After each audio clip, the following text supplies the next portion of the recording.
right. Welcome back to another HEF podcast. That is the podcast of the Home Education Foundation. The Home Education Foundation is an organization that was started by the beloved Brenda Dickinson way back when children could read about it in books these days. Way back when, in the early 1980s, her and her husband decided to fight for parents' rights to educate their own children as they see fit, to take a stand and to find those among the legislature who were of the same mind and willing to put it out there and fight for it. And so they did, and they collaborated. In 1985, home education rights were established in Florida law. And in the early 1990s, Brenda and her husband decided that the Home Education Foundation needed to exist to continue to do that work. And today I continue to do that work. My name is Jason Crawford, and I am the new lobbyist for the Home Education Foundation. And I'll be running things from here, so to speak. We're very thankful for the work that Brenda has done over the years to lay such an incredible foundation. And when I think about all of that she's done, it really, man, it makes me nostalgic. It softens my heart. It brings a tear to my eye. It's the type of thing that she spent her life protecting, and that's my mantle. And I take it knowing the responsibility, and I'm here for it, and I'm thankful for her. So thank you, Brenda. She's with us today. We'll hear from her in just a second. I also want to say thank you to the parents of the free state of Florida for the participation in our annual fundraiser, our first annual fundraiser that we started this year in August. It was a challenge that was issued by a home education family who said that they would donate a $6,000 lump sum if home education families around the state would participate in pledging their dollars and support to the Home Education Foundation in that amount. They would match it. And that is exactly what happened. We're so grateful for all the parents who participated, and we're very thankful. What's really interesting is what you see on the screen here is the challenge coin that was created as a result of that. And the senators and the representatives love their challenge coins. Man, they are really, really excited to both have their own created and hand them out. And then they also love getting them whenever they are working with someone who is near and dear to a cause of theirs that they want to run a bill for or support. And so now we have that. I'd also like to say thank you to our top sponsors, Arete, FPEA, Fisher Precious Metals, and TBHC Group for being with us as well. If you don't know, a top sponsor is an organization that comes alongside the Home Education Foundation and HEF Connect to play a larger role in sponsoring the work that we do. We're very grateful for them, which is why we mention them on every podcast and when we get a chance, all the time, to be truthful. And here we are today. Brenda, welcome back to the HEF podcast. Thank you. How are you? And while we're passing out thank yous, I Yes. want to thank you for taking on this big responsibility. People have no idea how time consuming, how totally consuming being the lobbyist for the Home Education Foundation.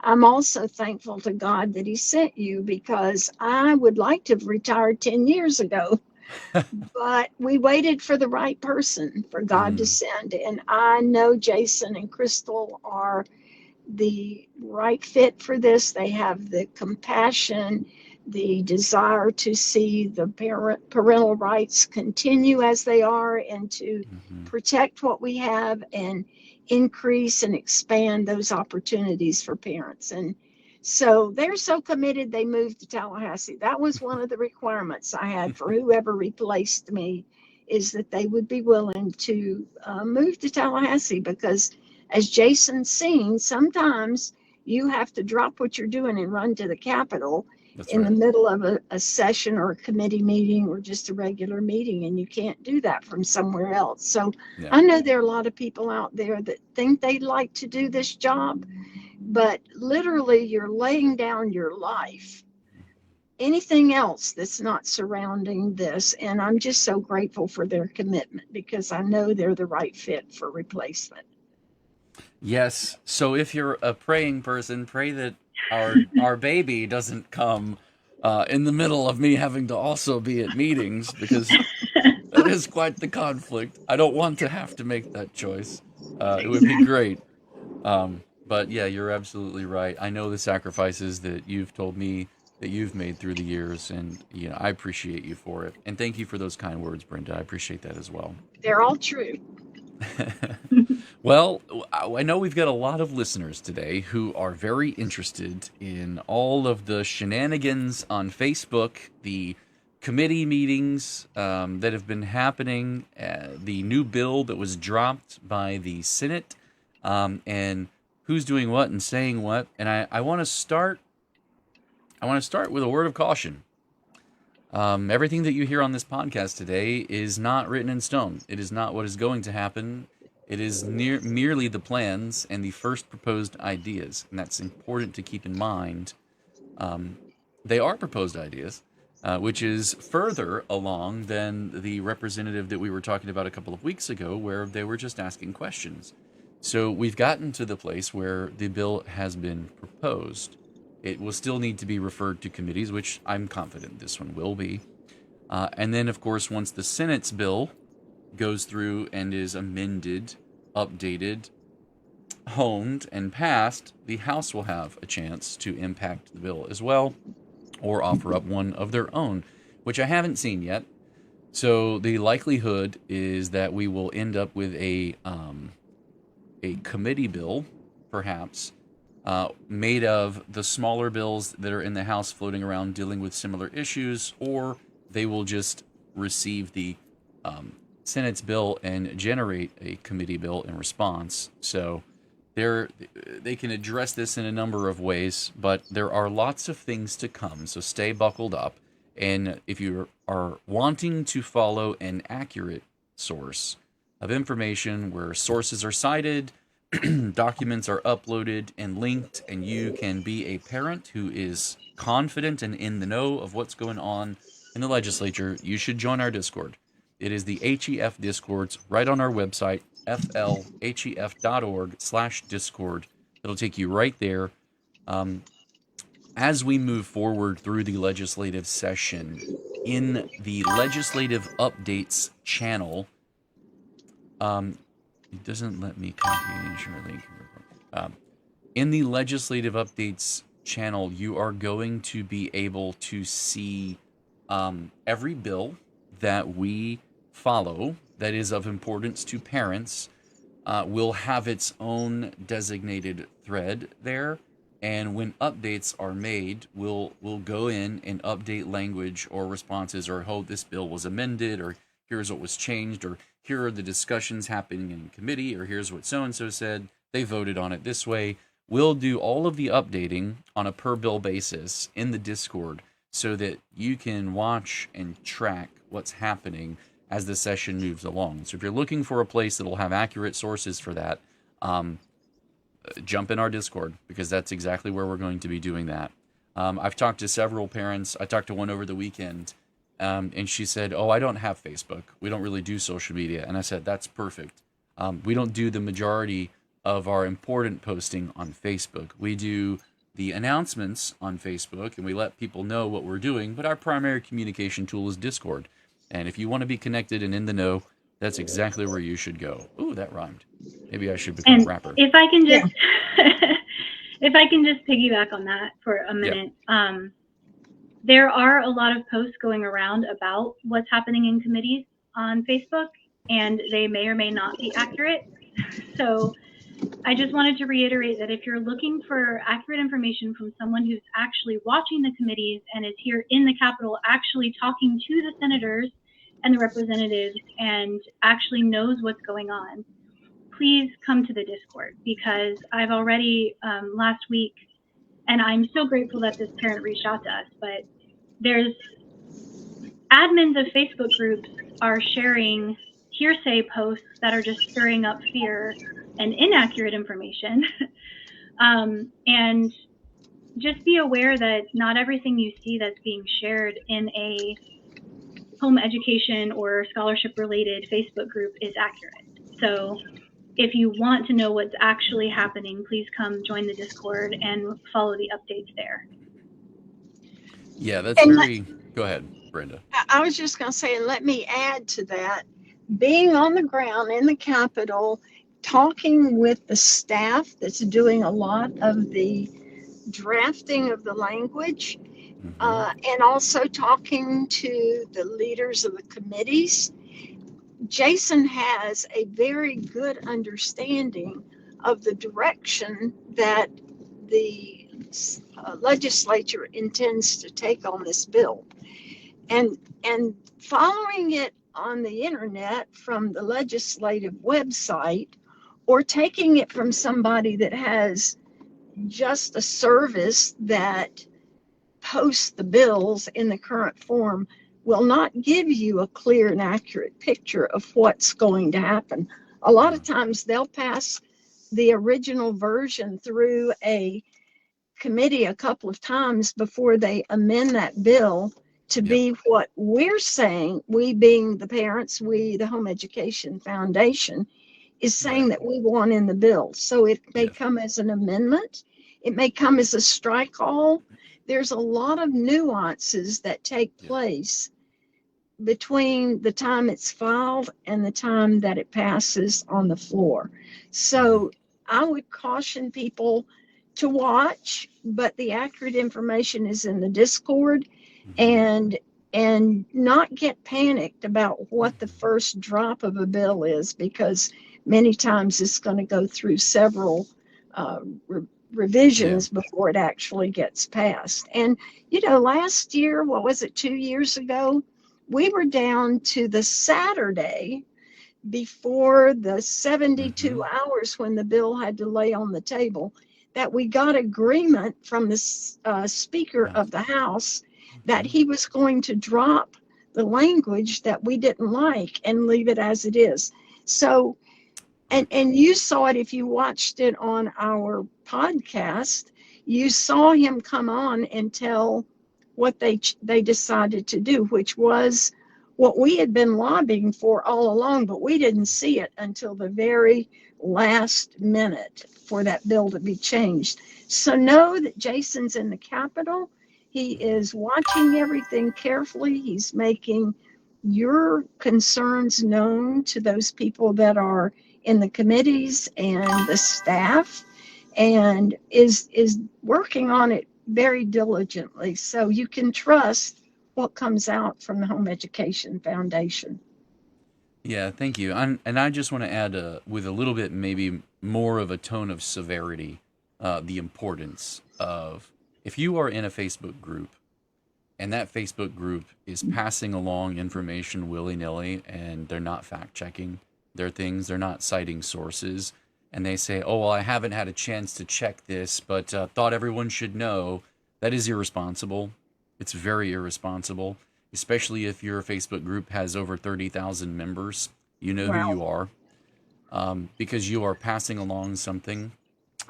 What I saw this weekend, when I did the homework and checked on the profiles that the messages were coming from and who wrote the reports, I found a lot of people. I found someone from the school board of Alachua County who says she doesn't even want to work with homeschool students. That's awesome. Let's share everything she has to say to our homeschool group, because that's just seems very smart. I'm watching propaganda and agenda posts all the way down from laughing at Charlie Kirk and his death come from the same person who originated the post, and I just find it difficult to think that if we look at PEP as a traditional homeschooler and we hate it so bad that it makes us see red, that we're willing to align ourselves with anyone and everyone as long as they'll just hate PEP with us. We might not need to be admin in leadership because that doesn't seem to be the tone that's useful for bringing unity or clarity to the issues, or sifting through all of the nonsense and getting right down to the core of what's true and important. If we are people who are homeschoolers and we believe in the classical approach to education at all, and we believe in the good, the beautiful, and the true, I think that we owe it to everyone under us and around us to do that in our Facebook groups as we admin them too, to put those things in focus and front and center, to let truth lead the way. And from after truth, we search for what's good, and we build with one another as we move forward to a voice of unity. And I'm going to leave that, and I'm just going to drop off my soapbox from there. Yeah, that was good caution, but let me share experience with you. In the beginning, there were 3 different groups with their own agendas for getting something passed for parental rights. Those 3 groups were so adamant about the exact wording in the bill and them going out and lobbying for their specific words, which really were not important in terms of the outcome. They just wanted to be right, and they just wanted to have the recognition that they had gotten the bill passed, that they almost killed the bill. We would have had no home education law in Florida. And these were people that basically had the same belief, but they were not willing to work with anybody else. They were not willing to bend to get the outcome that we wanted, rather than the specific words that they had attached to their bill. And it was, well, we want to pass our bill. Well, we don't want that in the bill. But you know what we would have had if we'd allowed those groups to lead the charge, were we as home education parents, back then there wasn't such a thing, but parents that wanted to teach their kids at home, we would have had to come under the umbrella, that's where the word came from, of a private school. So we would have had to walk lockstep with the private school, having their oversight, rather than the freedom that Craig and I and a small group of parents were working to get as a separate category. So when we don't come together and listen to what each other are saying, maybe you have a different idea about how you think this should work. Well, bring it to us. We're open to your opinion. But please don't broadcast it across the entire state of Florida and beyond. And it's contrary to what we're trying to accomplish as a whole. And sometimes, and we went to and this was in like 1991 or 2, we went to a night meeting where it was, lobbyists could go to a lot of these different night meetings that they had and mix and mingle with the legislators. And this particular person was so he was so angry. He had actually sponsored one of the group's bills, but there was so much calling about this that the home education, let me go back, the parents who wanted home education had shut down his phone lines for the entire day because they thought they knew what they wanted, and yet they didn't know what they wanted because they were not informed about what the bill was about. And he said, I'll never sponsor or support another bill that are presented by parents who want to teach their kids at home. So when there isn't unity in the community, I like that too, rapper. When there isn't unity in the community, that's right, we can damage what we're all trying to achieve, which is parental freedom to do with their children the way they want to. And maybe you don't have a clear understanding. Those people that oppose PEP, let me tell you, I was one of those people. I opposed it for 3 years. I knew it was coming. I opposed it. I knew it was coming, and you didn't know about it if you were out there in the community because it was never a bill Mm-mm. filed. But Mhm. the third year, when they finally filed a bill, I was still begging them, please don't give parents Mm. money that brings those regulations into their home. And if you do that, then going forward, the legislature can change anything to bring more regulation. So, what they finally agreed to do, with me telling everybody on the committee and the governor's office, we don't want this, we don't want this, but they agreed to create a separate category, just like a separate category for private schools. So if they Mhm. put regulations additional to what's already out there on private schools, it doesn't affect home education families. The Yep. PEP program does not affect home education families. You Mhm. continue to do what you're doing under the law that allows you to home educate your children, Mhm. and the PEP does not affect you. Yes, So that's a very important point that I don't it think is. people understand. It is, and I think that is a good way to wrap up the caution portion of today's podcast.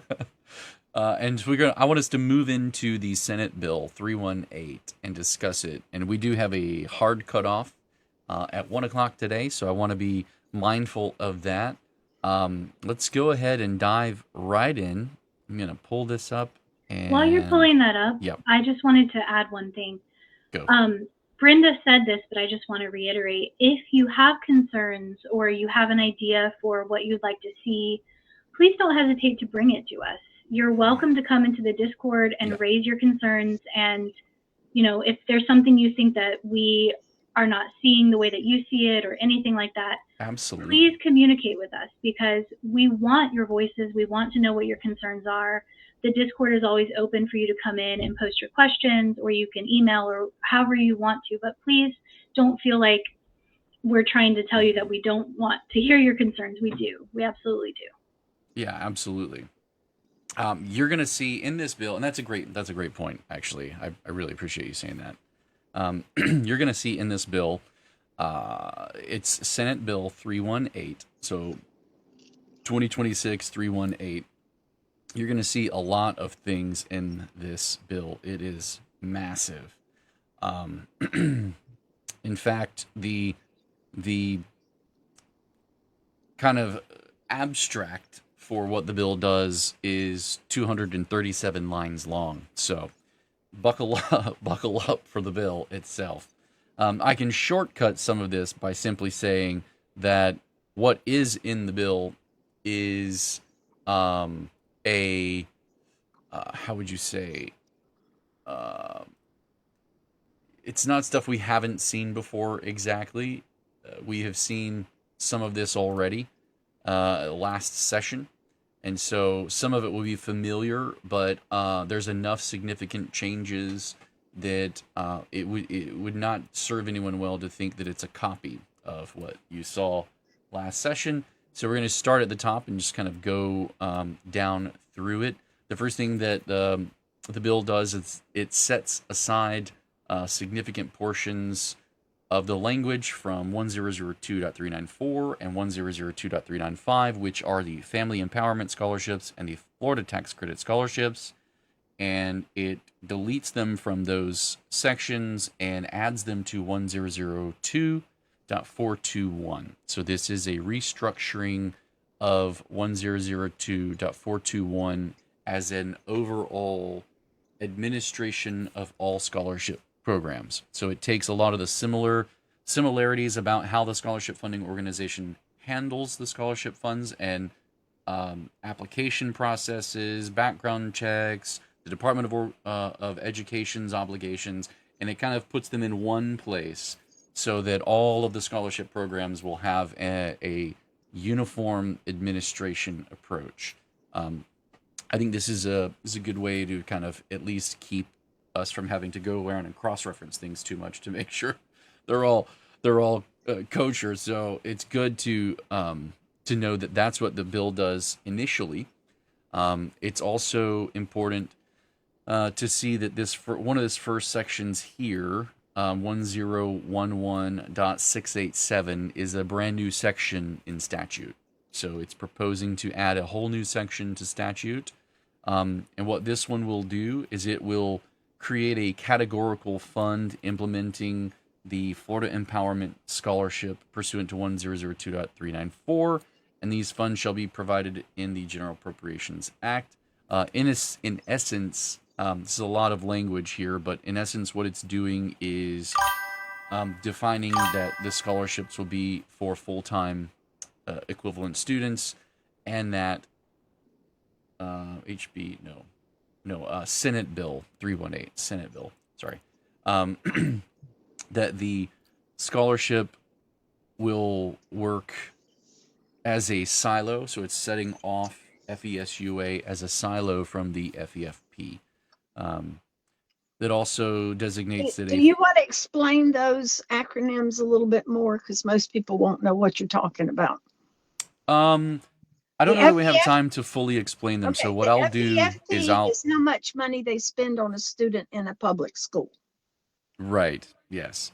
And what I'll do is I'll add some of those defined terms to the blog post that we're going to do once this is over. So we're going to actually put this up on our website in blog form so that you can have it referenced, and we're going to have it posted in our Discord where the discussion, if you have questions about it, you can ask a lot of those questions there, but we will put like a define your terms and acronyms kind of key up with that. So for this, I just want to roll through the explanation as much as possible. That way we just get the videos rolling. Yeah, and then what it does is it establishes a full-time equivalent student for a student participating in a scholarship program, means a student who receives all 10 scholarship payments that are distributed on a monthly basis. So they are proposing the 10 scholarship payments here as well. So that's important to know.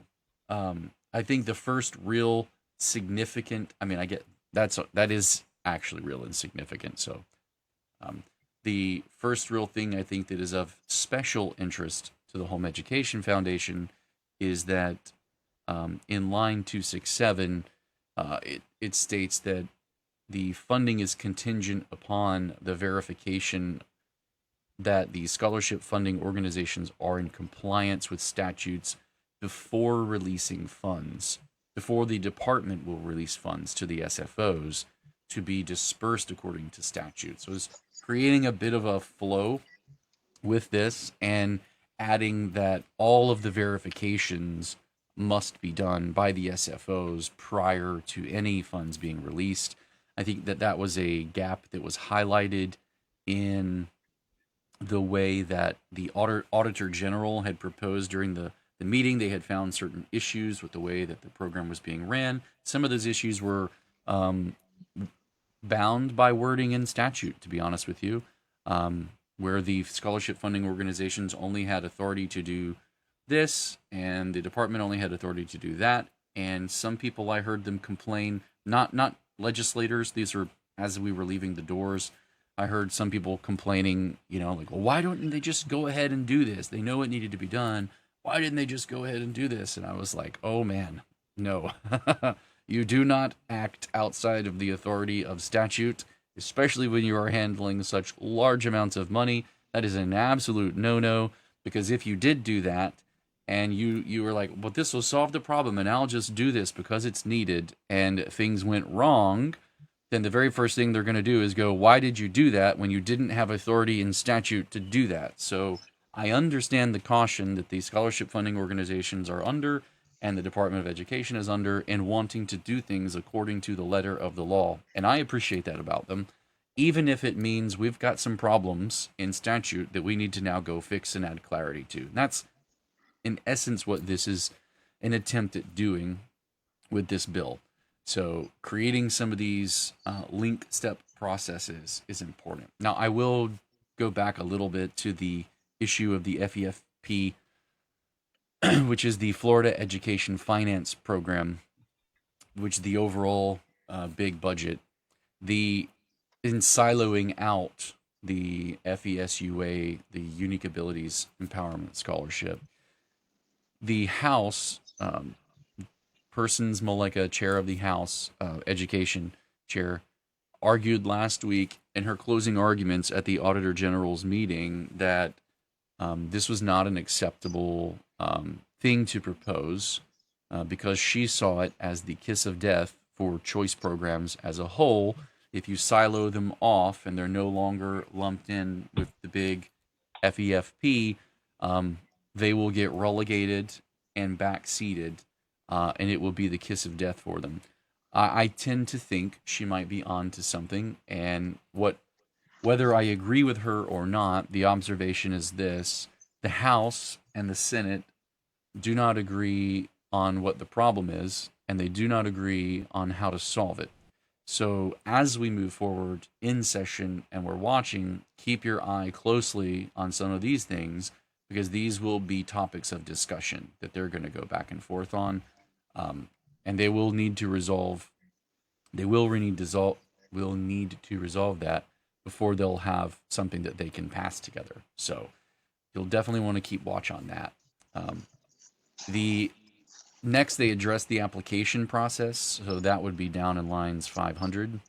So if you're following with me through the bill, if you don't have a copy of this, we'll also attach a copy to the blog post and in the Discord so that you'll have that.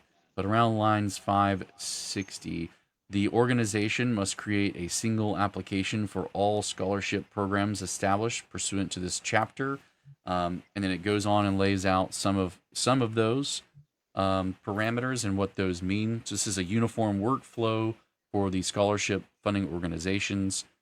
Further down in line 620, the parent may not apply for multiple scholarships. So this is spelled out and clarified that you cannot apply for more than one scholarship at a time. However, they do clarify that there is an exception to be made, not an exception, but a process that will be made for a student that wants to transition from one scholarship to another.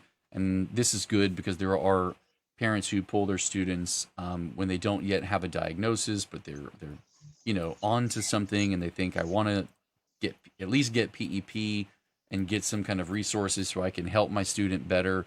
And while they're doing that, they're able to get a diagnosis for their student, and they become eligible for FESUA, the Unique Abilities Scholarship. And so it covers different things, from therapies to, all sorts of other things in that program that are different between PEP. And so it is better for that student to get moved over to the one that best serves their needs.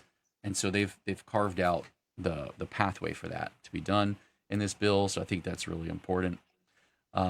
There are application windows that they address as well in lines 576 and on. The Senate bill establishes 2 clear application periods. They specifically mark an exception for PEP students. So remember that this is going to be a single section for the administration of all of the scholarships. So they're going to give 2 scholarship windows for those. I don't want you to misunderstand what happens to PEP. So there is a carve-out exception for PEP stating that they will only have the fall window of application. And that threw me for a loop because I was thinking of the fall as the fall window being the window that occurs in the fall, but they're talking about the window for the funding that happens in the fall. Yeah. Right. So when it's important when you read it to know that that the fall window isn't happening in fall; it's happening in spring, but it is for the money that will come in the fall. So there is something interesting that does happen to this, and that is that the application for the fall term must close no later than July 15th. Which is an extension from what they allowed last year, correct? It is. Last year, I think PEP had to be closed by April or May. Well, currently, in current law, it is that way. So if this doesn't change, so this is a proposed bill. If this doesn't go through, the way it is now is February to April. This would would be open a it positive change because it would give parents a little more time to make a a decision. larger window. Right. Yeah. This would be a positive change for PEP. So the way it would work is you would apply somewhere in that range, and according to the language here, you must affirmatively accept the scholarship between the June 15th and July 15th window. So you would have a window in which to accept you. In other words, that's your deadline date. You must accept within that window, or you're not getting it, even if you applied and were eligible. So just keep that in mind. That is a little bit of a change. It's a better change for PEP because the window is larger, and that's a good thing. I know that some people were hopeful that they would get lumped in with both the fall and spring, and I think that would be great, but it does create a lot of extra work for the SFOs. So because they're two completely different programs, but it's just something to keep an eye on and watch. I do think this gives parents quite a bit more time for PEP, so that's definitely a plus. All right, so moving on to payments. Some of the payment changes in line 616. They address how the scholarship funding organization and the department would award full scholarship to a student who came in late to a program. So that was one of the observations that the Auditor General had made, is that even for students who would come in the November timeframe, they would get awarded, the full year's scholarship or close to the December timeframe. And so this is going to state that when they come in, they will receive only the payment installments that are remaining for that. So if you are coming in for the spring, you're not going to get all of the 10 payments that would be available. You will only get the 5 that would be available for the spring payments. And so that's clarity on some of what the Auditor General called overpayment issues that they had found. So essentially, there's a lot of money that was leaking from the scholarship program due to can't find children, don't know where they're at, how do we verify that they're in the programs or not. We'll go through some of those in a second because those are also addressed.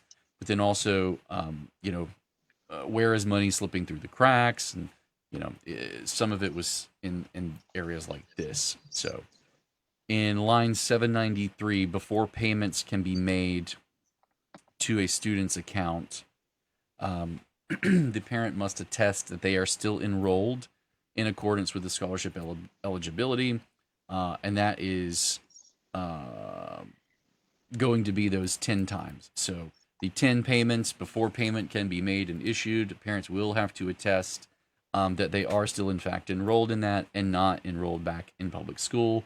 And so they're going to hold the payment unless the parent makes that attestation, and that's in keeping with the scholarship funding organizations now being very scrutinized for giving funds out to or improperly awarding payments out for funds. So they're really cracking down on some of the issues that were brought up by the Auditor General.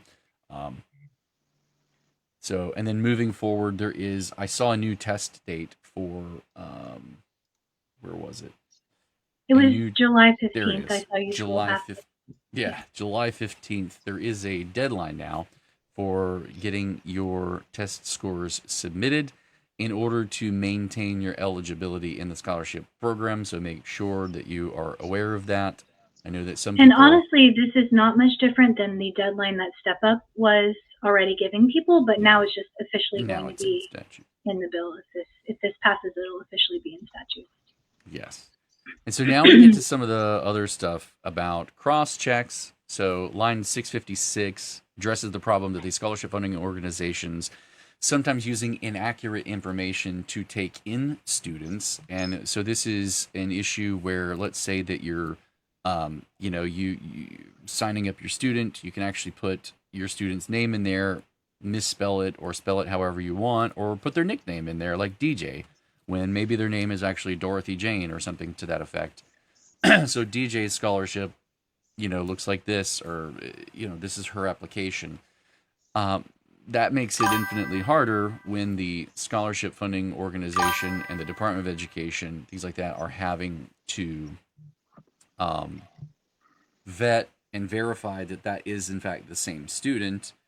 Keep in mind that PEP students are not required to have an FLEID number as well to apply.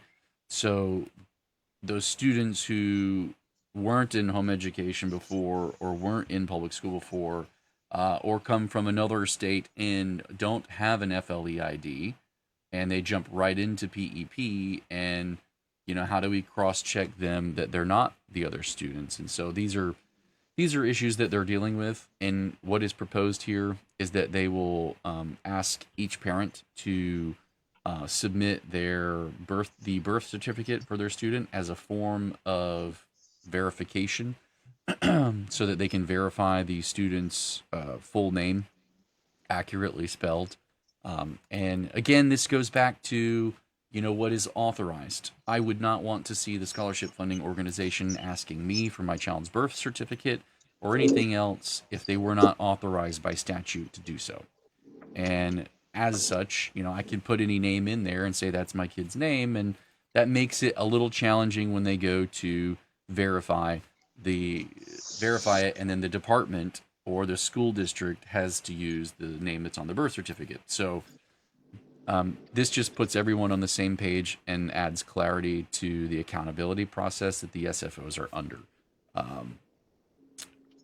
Moving forward to line 814, they add accountability to these scholarship funding organizations to ensure that they're not making overpayment or not making payments into students' accounts prior to parents attesting. So there are even more,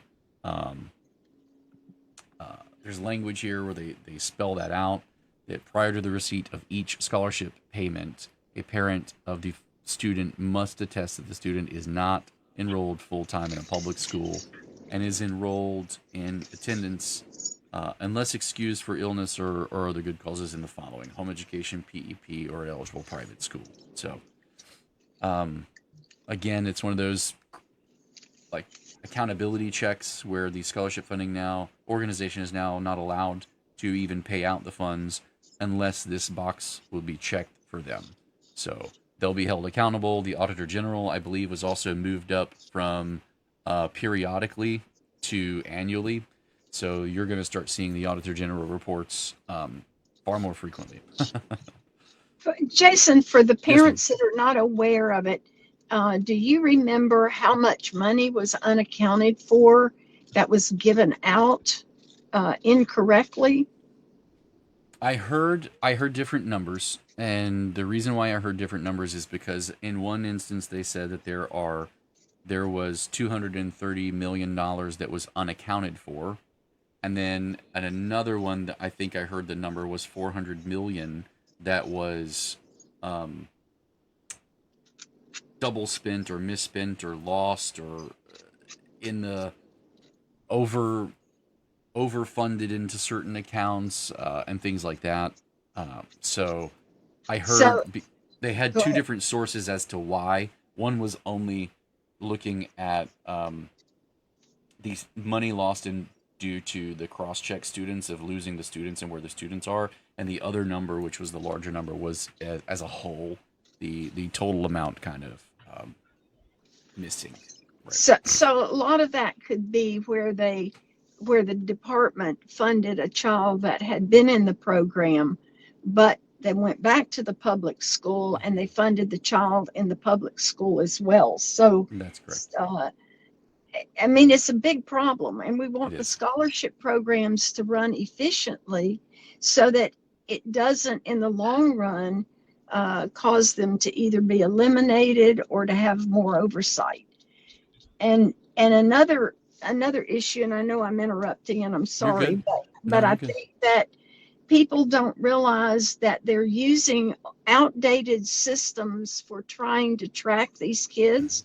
So each school district has a different database system that they use, and that doesn't always reflect clarity on that student with the one that the DOE has and the scholarship fund has. So What they're trying to do is to figure out ways to make sure that the dollars are spent appropriately. And imagine how many more students would have been able to have scholarships had those dollars not been wasted somewhere. And the law doesn't give the scholarship funding organizations the right to retrieve those funds that were incorrectly spent, right? Currently, it does not, Right. but that is some of what is addressed in here. As we go further down, thank you for adding that, Brenda. It's always acceptable for you to interrupt me, so you just do it when you feel you need to. Sorry.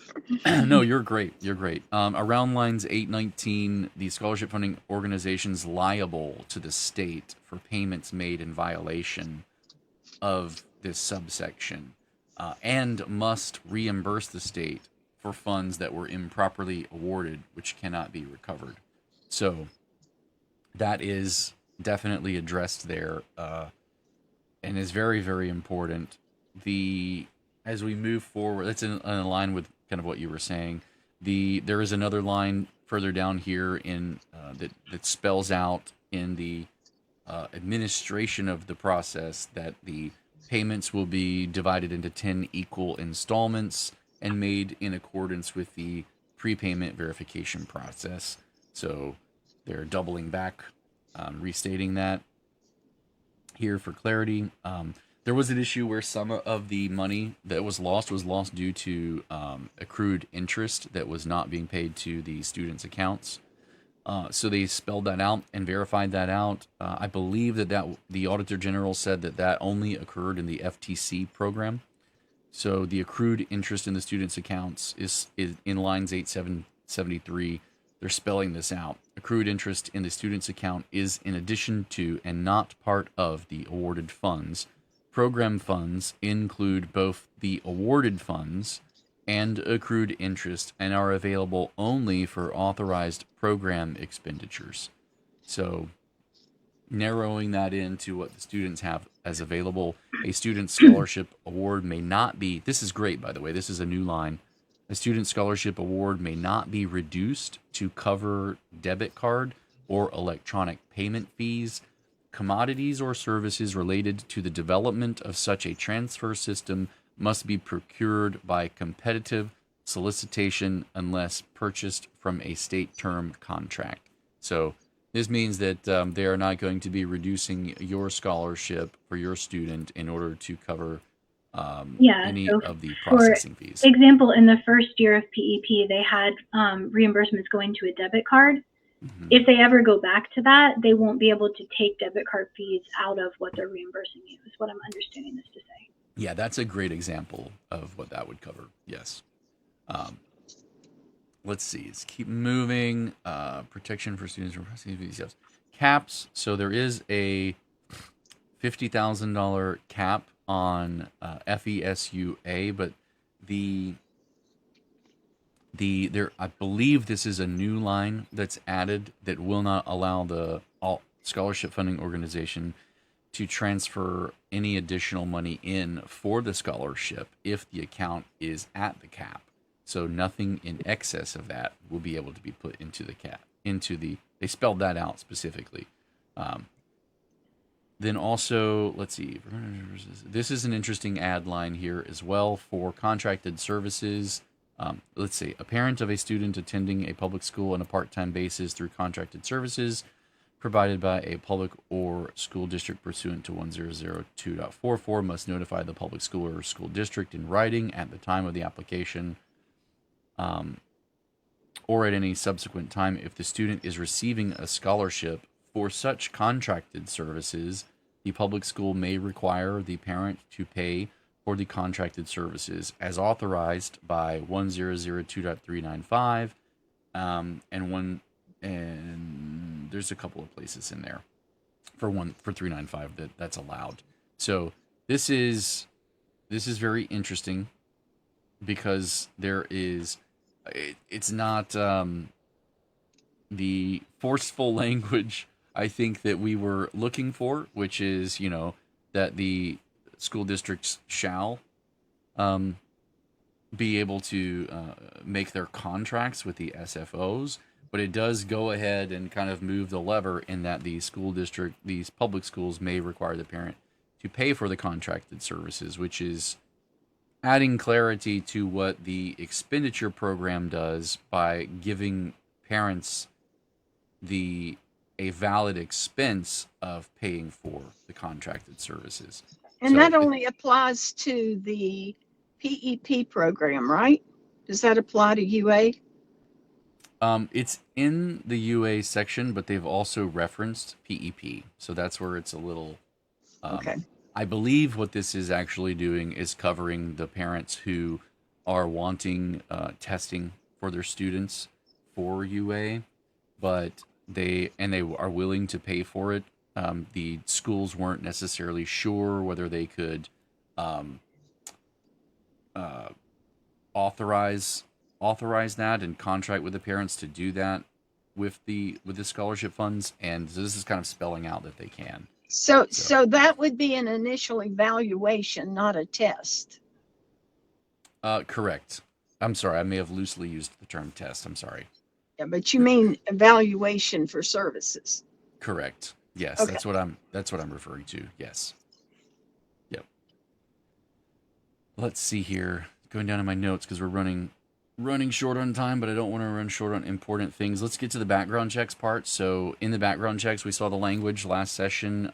We had spoken to them. You didn't see this language updated during that session. Like Brenda said, sometimes they compile all of their changes and edits and then make them as an amendment rather than doing a million amendments. And since they got into negotiations with the House and a lot of things just fell out, in the reissuance of this bill this time around, they heard us. So we talked about the onerous restrictions that it was going to place on parents to have to make sure that all of the providers that they work with have background checks so that parents can prove that as they seek reimbursements. And they said, oh, okay, we hear you. So they made it where only the background screening requirements are for individuals providing services in the FESUA or FTC-PEP through the organization, the scholarship funding organization's online platform for direct purchases. So this is for online. To say that in a more simple way for parents who are in PEP or UA, these would be your direct pay providers that are approved and they're on the drop-down list that you can pay directly from your scholarship. Those are the ones that would need to provide a background check to step up directly. So the parents would not be the ones having to chase those down and submit those for reimbursement. Yes. And I know we're running short of time, so I'm going to try to rapid fire some of these off. These are exciting changes. The FESUA scholarship in this bill is being added to the hybrid model, so that what they did for PEP a little bit back was they allowed PEP to be used at private schools for part-time enrollment, 2 days or more a week, and then they would finish the rest of the instruction time at home. Now FESUA, home education students, can do the same thing. They can enroll part-time at a private school, not for attendance purposes, but for the purposes of going to the private school and taking part-time classes and then finishing remaining instruction time at home. So that's very interesting that they've added that.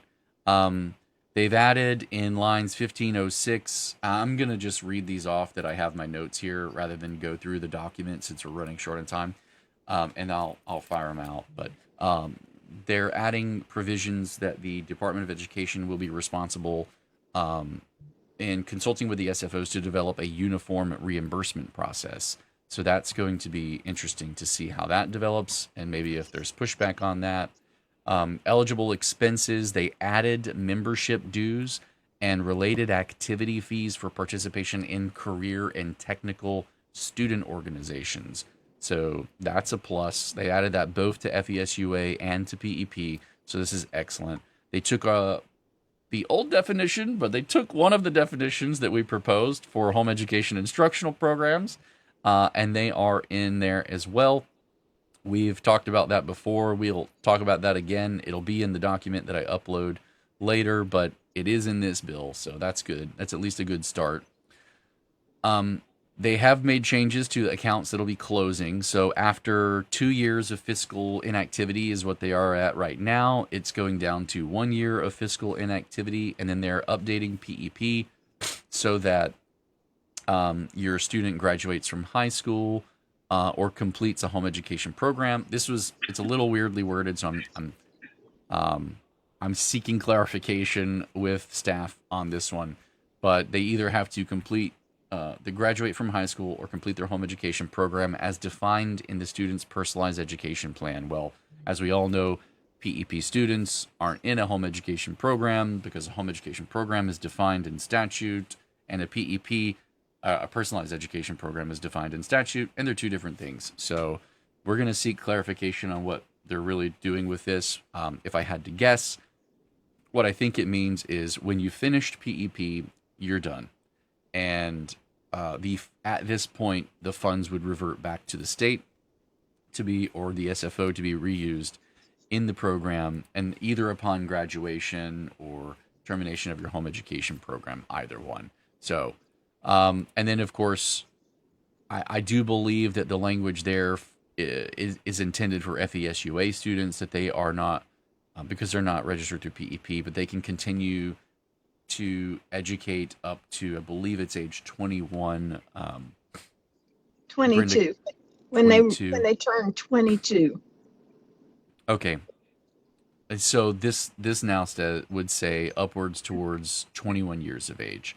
So maybe that is I'll have to go back and check that statute. I thought you would know, so I wanted to ask you, but well, they terminate in a public school when they turn 22. Okay. Got you. A new responsibility for the Department of Education in regards to developing guidance for students who are eligible about available transition services, including post-secondary education, employment, and independent living, for which scholarship funds may be used. So the department is given the responsibility of developing guidelines for those students. So this is good.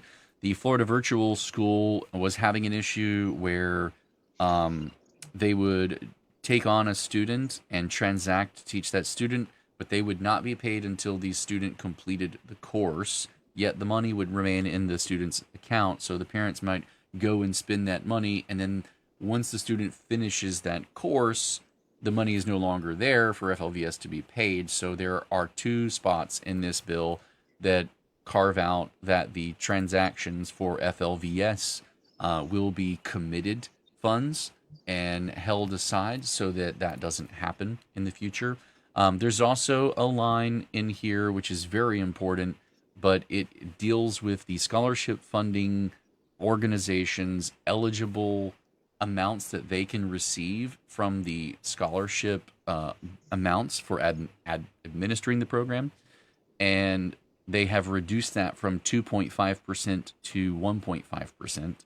And they have changed and added language that it's not for the total amount of all scholarships, but the total amount of all verified eligible scholarships. And so they also dropped the amount that they could receive up to 3% down to 2%. So it sounds like a small number and maybe it's negligible, but if you look at it and you realize that it's almost a 50% reduction, it's pretty big when you think of it that way.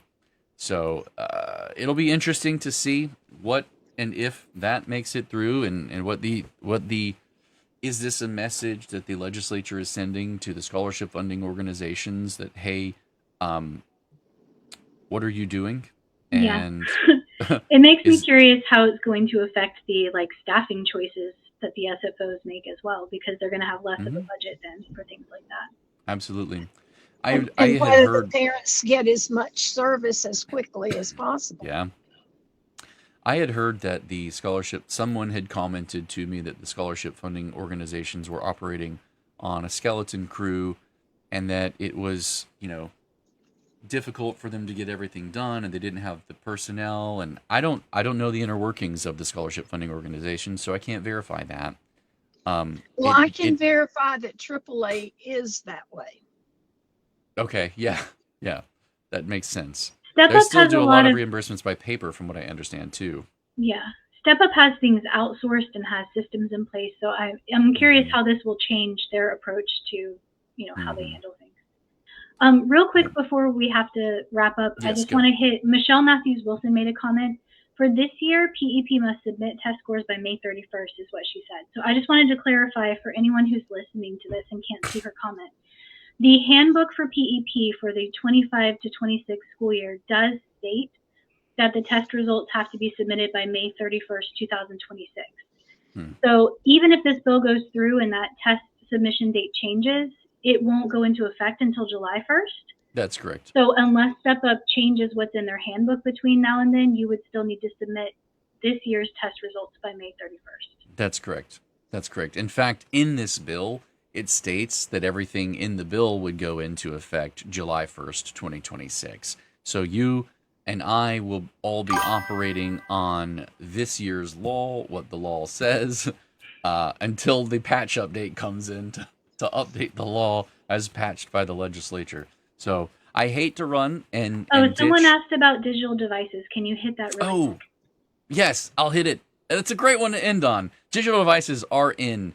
They went through this bill and they have added digital devices to all of the scholarships, not just PEP. So they went ahead and updated all scholarships. So they heard us on that as well, because that's one we've been talking about since the beginning. Yes. So that is really, really good. And that's a great one to end on. I think it's a very important one in the world where everything is so digitally oriented. And I got to tell you, if that were the whole entirety of the scholarship alone, it would be so much easier to get access to a lot of educational opportunities, because YouTube is full of tons of free stuff. The internet has tons of free stuff that you can put in front of your kids to teach them this or teach them that, and kind of make your own curriculum by the things that are there, as long as they have something to work it from, and teach them digital literacy before they get out into the world and need it for careers. So I think all of that is really, really good. And we'll end on that. Brenda, what do you want to say before we close out? Well, it sounds like some of the things we've been pushing for 3 years are finally going to take effect. So sometimes it takes a long time to get what you really want. But I think most of that sounds like good changes to the bill.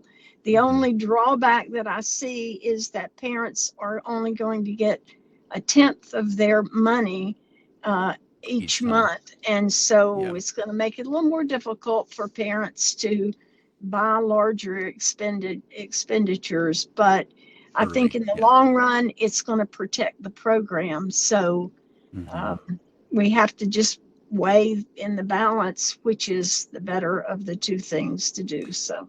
And you know what? We're free to do it in our way. And once you're in the program, doesn't mean you have to start your schooling in August or September. Once you get the funds, you can wait until you get the funds accrued to get the curriculum. There's nothing to say you couldn't school from October to June. That's not a term in the program. So you be free and use your own discretion and discernment to operate freely within the parameters of the program and make it work for you. By all means, make it work for you. I will say this, as we read through all the details of all of these, this is a scholarship bill. That's not the only thing that we watch at the Home Education Foundation, and we're not always just concerned about fighting over the money.